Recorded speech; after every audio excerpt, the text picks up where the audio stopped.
commit suicide. Yet her body is missing.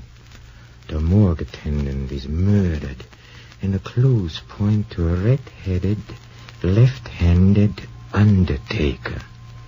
Detective O'Malley hides in a morgue, unaware that he's being stalked by the murderer.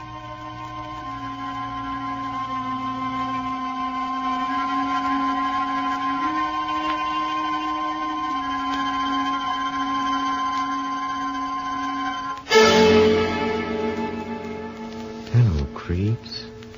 This is Peter Lorre, here again to welcome you to the Mystery Playhouse. Tonight we bring you a story by Jonathan Latimer called Lady in the Morgue. It offers Detectives Crane and O'Malley the delightful problem of solving 3 murders and interviewing a lovely brunette, a lady who is mysteriously related to the unsolved crimes. Come with me to the morgue for the beginning of our little story, huh? Oh, don't let these stiffs bother you. Their troubles are over. But for those 2 detectives over there, the murders are just beginning. Come down these steps. Right this way. Come. Come. I'm going nuts hanging around here. Oh, stop squawking, O'Malley. 3 days just sitting in the morgue. I'm beginning to feel like a stiff myself. Look, I don't like it any better than you do, O'Malley, but we're hired as private detectives to sit here. And we're going to sit here until somebody identifies the dame's body. Okay. How do you know Alice Ross isn't Alice Ross? Why don't you stop being a jerk? That name's a phony. You know, Crane, the whole thing seems phony to me. What? Who is this rich New York guy, Cortland? He hires us by a telegram. We've never seen him. And why is he so interested in this little blonde who commits suicide? Look, I don't think it's going to do any good, but I'm going to tell you for the last time. He thinks it's his sister, Catherine Cortland. She ran away from home a couple of years ago, chasing after some musician. Yeah, gee. Hey, that's the desk bell. Looks like the morgue's got a customer. Lieberman, the attendant, ought to answer it. Where is he? Where is he anyhow? Down in the vaults with the stiffs. Well, then maybe we better answer it, O'Malley. Might be somebody to claim the body. Looking for someone, mister? For a couple of private detectives, Crane and O'Malley. Oh, I'm Crane. And that character over there is O'Malley. Well, my name's Cortland. I sent you that wire. Oh, come right in. Glad to meet you. Me too. Delayed in New York, expected to be here yesterday. What about the girl? No information yet, Mr. Cortland. And if you think she might be your sister, Catherine, why, you can identify yourself. Oh, yes. Where? This way, Mr. Cortland. Thanks.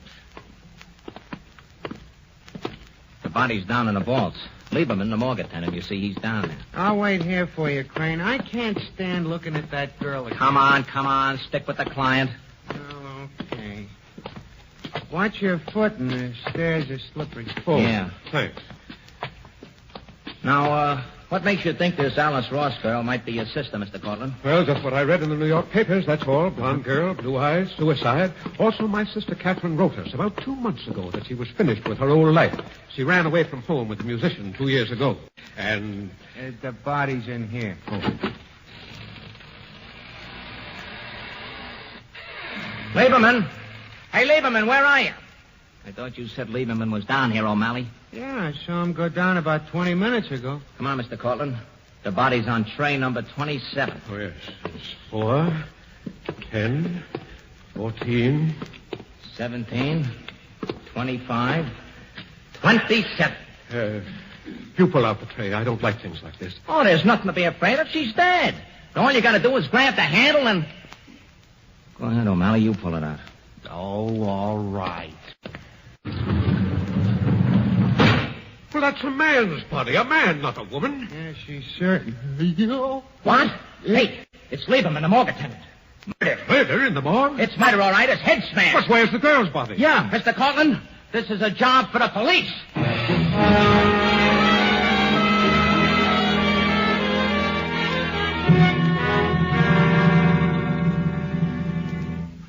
I don't don't give two hoots about your private detective credentials, Crane. But, Lieutenant... Or yours either, O'Malley. Now, look, a man was murdered in the morgue today and a woman's body was stolen. And you and O'Malley and this fellow Cortland were the only ones who could have done it. Why don't you stop acting like a movie cap, Lieutenant Grady? What? Think it through. Cortland is my client. He hired O'Malley and me to find if the girl is his sister. Right, I sent Crane a wire from New York. All right, skip the details. Use your head, Lieutenant Grady. You're forgetting a couple of things. Huh? You remember that Lieberman, the morgue attendant, had a handful of red hair in his hand. Have O'Malley and Cortland got red hair? Have I? Huh? You know darn well you have. And we also know that somebody held Lieberman from in front while someone else slugged him from behind. Otherwise, why would Lieberman's wrist be torn and bloody? Okay. Lieberman had the hair in his left hand. Now, if I were holding your wrists, I'd be holding your left wrist with my right hand, wouldn't I? I'd be holding your weaker hand with my strongest. All right. Now, what are you trying to prove? We're trying to prove... One at a time, O'Malley. Okay, go ahead, Crane. Thank you, Professor. We're trying to prove that whoever held Lieberman's hands was red-headed and left-handed. And none of us are left-handed or red-headed. All right, Mr. Cortland, pipe down. Crane, go on from there. Lieutenant, we're going to find that missing body for you. All right, Crane. But if you're getting away with something new and something right now, it's only temporary. All right. Come on, O'Malley. And look, don't forget, Crane, one false step and I'll pin the whole thing on you. But permanently. You shouldn't have slammed the door, Crane. You'll make him mad. Well, what happens now? You're going back to your hotel, Mr. Cortland, and wait till you hear from me. O'Malley and I got to pay a visit to the apartment where the missing body hanged herself.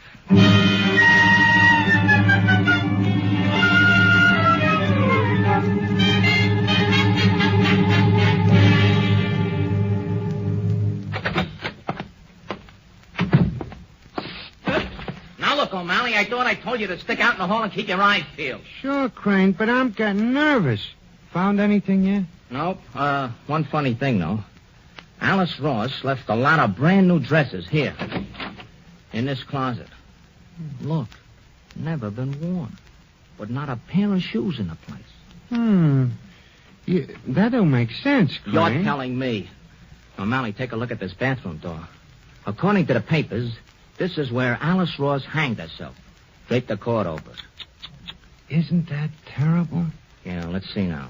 According to the papers, she came out of the bathtub and hanged herself while she was still wet. The police found a puddle of water on the floor. That's nuts, Crane. Why would anybody take a bath if they were going to commit suicide? Unless they wanted to hang themselves up to dry. Would anyone hang herself while she was still wet? Oh, I think she'd dry herself first. Don't make sense. It'd make good sense, O'Malley, if she didn't commit suicide. Yeah. It'd make better sense if she was murdered. Yeah. Murdered? She was murdered first. Then the murderer hung her body up with a cord. O'Malley, get back in the hall and keep a lookout. Sometimes I wonder what you'd do without me, Crane. Sometimes I... Now, what's the matter? It's Grady and a bunch of cops. Let's get out of here quick. Yeah, but where? It's 3 floors to the ground. How about this window? Great. Hey, there's a ledge. What? You go one way, I'll go the other. Come on, open up. We know you're in there. Open up.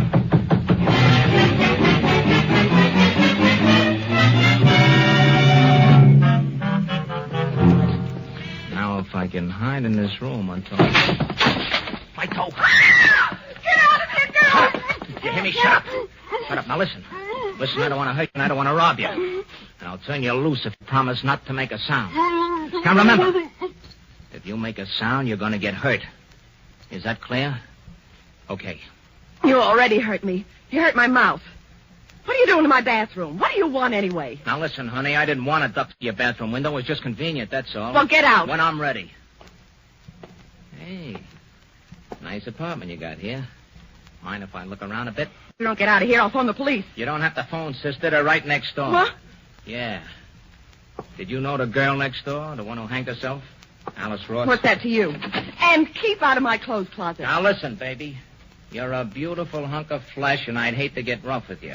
But I like answers to questions when I ask them. Now, let's begin again. What's your name? Udoni. That's my name. It's Sam Udoni. Ah, that's better. Now, about the girl next door. I don't know anything about her. Don't lie to me. I'm not lying. Maybe so, but this clothes closet is very interesting.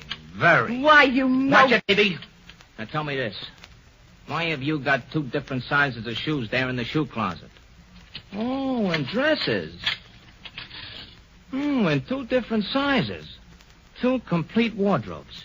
It's very simple. Some of them belong to my roommate. She's a blonde. She dresses different from me. Thought you just said your name was Mrs. Udoni. Mrs. Sam Udoni. My husband's a musician. He travels with bands. He's away all the time. Yeah? What are you asking me all these questions? Your husband forgot to take his trumpet. Why, you... Now, don't get sore. I'm getting out. I just heard the cops next door go down the hall. I'm, kind of sorry we met this way. You are a beautiful doll. Don't be insulting. I always liked long black hair, the kind that comes out of a bottle. Oh. And don't be surprised if Papa comes back sometime. Get out. Get out, do you hear? Get out before I kill you!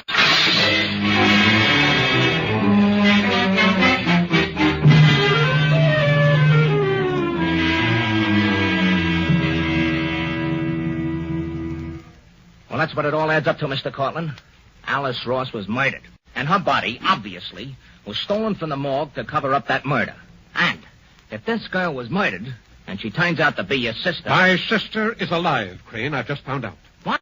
Mr. Cortland? Oh, you heard from your sister? Yes, she's alive. So, as she's obviously not the dead Alice Ross, I'd like you both to drop the case. Yeah. Well, I'd like to do that, Mr. Cortland. I'd like to very much, but one small difficulty. You see, Lieberman, the morgue attendant, was murdered. And I'm still kind of a suspect, and so is O'Malley. And so are you. What? Right. Right. And the only way we can clear ourselves is to break the case ourselves. Right. Right. Besides, I think I know who helped to kill Lieberman and snatch the girl's body. You do? Who? An undertaker. A left-handed, red-headed undertaker. That's ridiculous. No, now, wait a minute, Mr. Cortland. Sometimes Crane gets brainstorms. Figure it out, Mr. Cortland. The only way anyone could get into the morgue and carry the body away is through the delivery entrance. That means only an undertaker could get in there, without a lot of questions. What'd I tell you, Mr. Cortland? A brainstorm. Right. Right. Oh, this is all nonsense. Complete and utter nonsense. Maybe so, but just to prove that it isn't, O'Malley's going out right now and find that undertaker. Right. Me? Where am I going to find him? You'll find him easy, O'Malley. Sure. I'll find him easy? Well, if this is the only way we can clear ourselves, as you say, why, I ought to help find this undertaker. Fine, Mr. Cortland. Now, let O'Malley cover one side of town and you cover the other. We'll meet here in 4 hours. And what about you, Crane? What are you going to be doing? Me? Didn't I tell you? I got a date with a gorgeous brunette.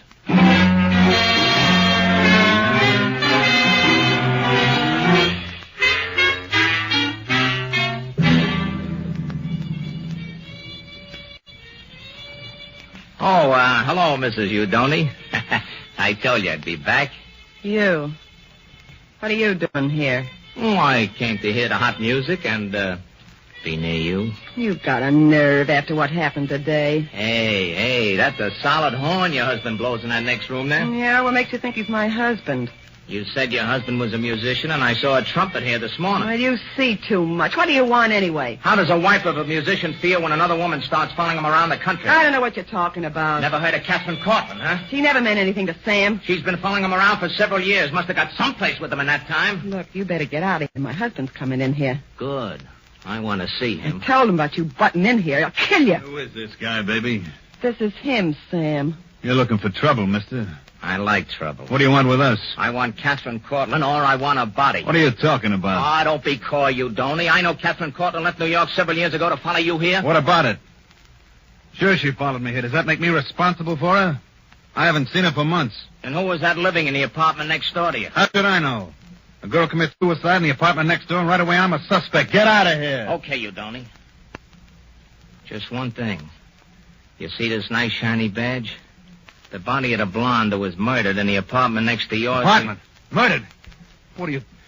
The paper said that... Sure, the paper said suicide, but she was murdered, you Donny. Murdered. And her body will be in the city morgue in 4 hours, and I want you to come and take a look at it.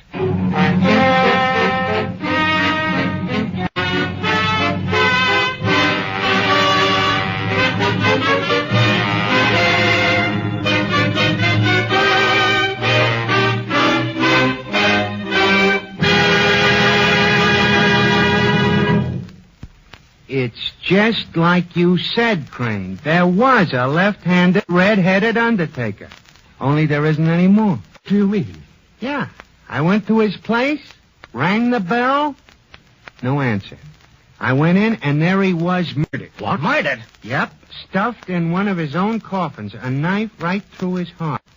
Police hadn't even been there yet. Well, this is incredible. Well, didn't you look around, O'Malley? I know dope. No? I looked at his books, and I found out that a girl named Alice Hughes was buried today, Forest Tree Cemetery. That's our blonde. You're wonderful, O'Malley. I love you. Ah, it was simple.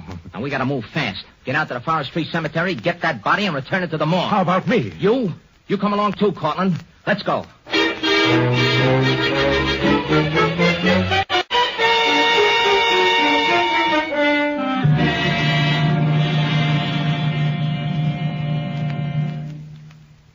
All right, O'Malley.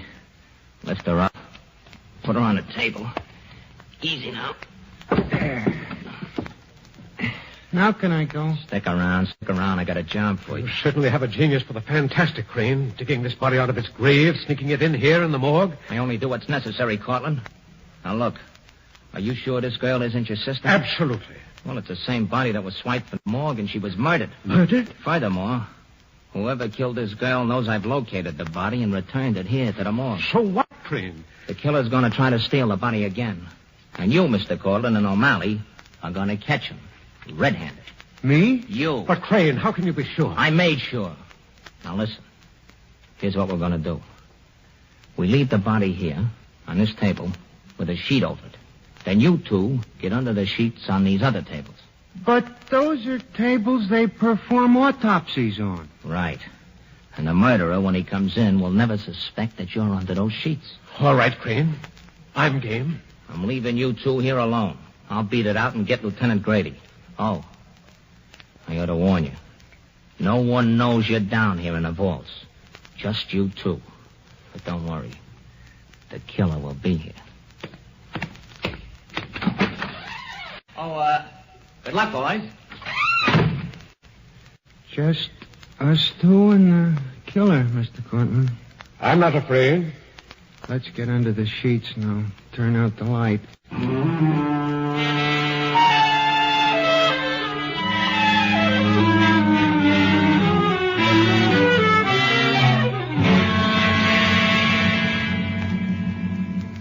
Mr. Cortland, will you do me a small favor? Why, certainly, O'Malley. What is it? Every now and then, reach over and pinch me. That would be a pleasure. Why? Every time I get under a sheet, I go to sleep. You don't mean to say you could go to sleep in a morgue, waiting for a murderer? Why, that's ridiculous. My mind agrees with you, but when my body feels a sheet, it goes to sleep. In fact, it's going now.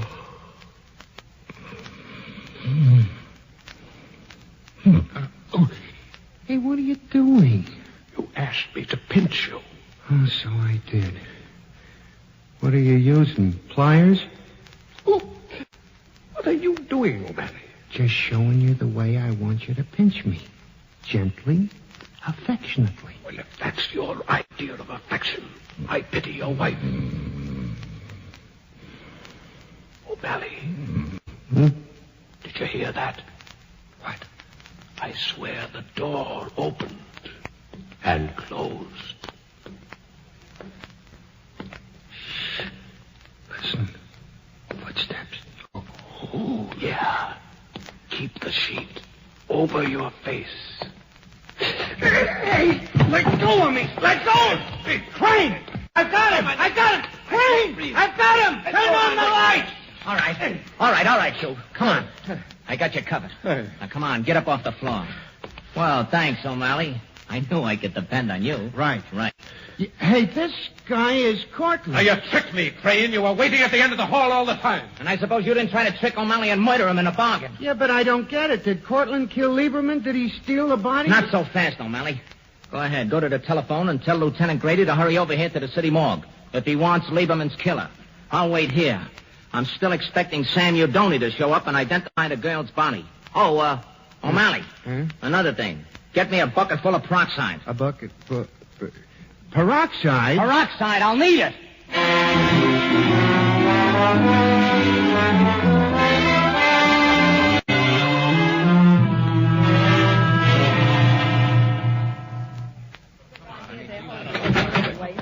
What's this all about, Crane? And say, who are all these people? Well, O'Malley, you know, and this is Sam Udoni and Mrs. Udoni, and this is my client, Mr. Cortland. Your client? Then why you got him handcuffed? Well, it ain't merely because he didn't pay his bill. Now, no cracks! Crane, O'Malley told me on the phone that this blonde dame, Alice Ross, didn't commit suicide but was murdered. What about that? Well, that's right. Murdered. By this man right here. But look, Crane, Cortland couldn't Who have... said anything about Cortland? I said this man right here. Meaning Sam Udoni. That's a lie. You can't prove that. You Shut can't... up! Shut up. Shut up. Now, Crane, you mean that Udoni committed all those murders? No, my husband was with me when they were committed. And what reason would he have to kill this Alice Ross? Why, he didn't even know her. How about that, Crane? Well, Udoni ought to have known Alice Ross.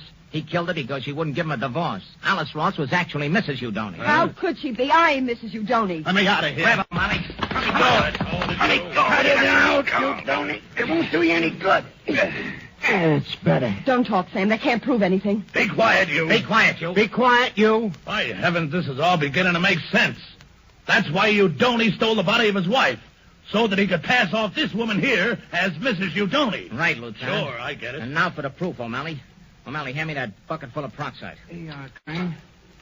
Hey, now, wait a minute, Crane. Wait a minute before you start his shenanigans. If Alice Ross was actually Mrs. Udoni, who's this dame here? Well, that's simple. She's Catherine Cortland. What? You're crazy. Catherine Cortland was the blonde. Wait a minute. She's no blonde, Crane. Oh, no? Just watch. Yeah.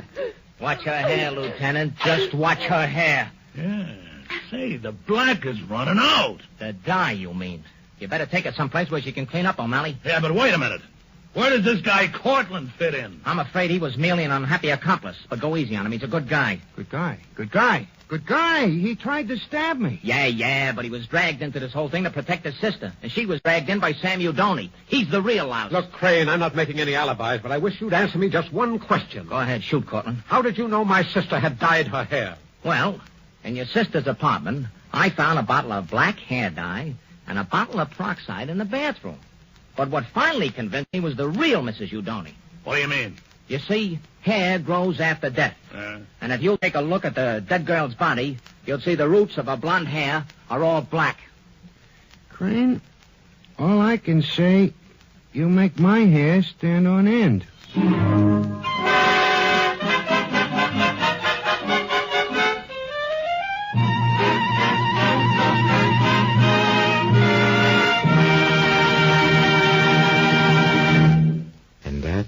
Was Lady in a Morgue by Jonathan Latimer.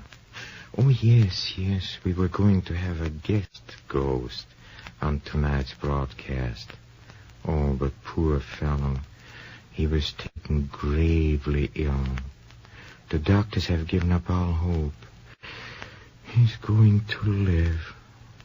By the way, if you have any pet vampires you'd like to hear about on these programs, just drop me a line.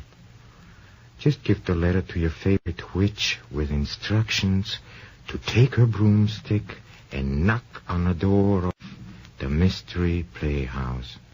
Now it's time to close the doors before all these bats fly away. This is Peter Lorre saying good night. Sleep tight.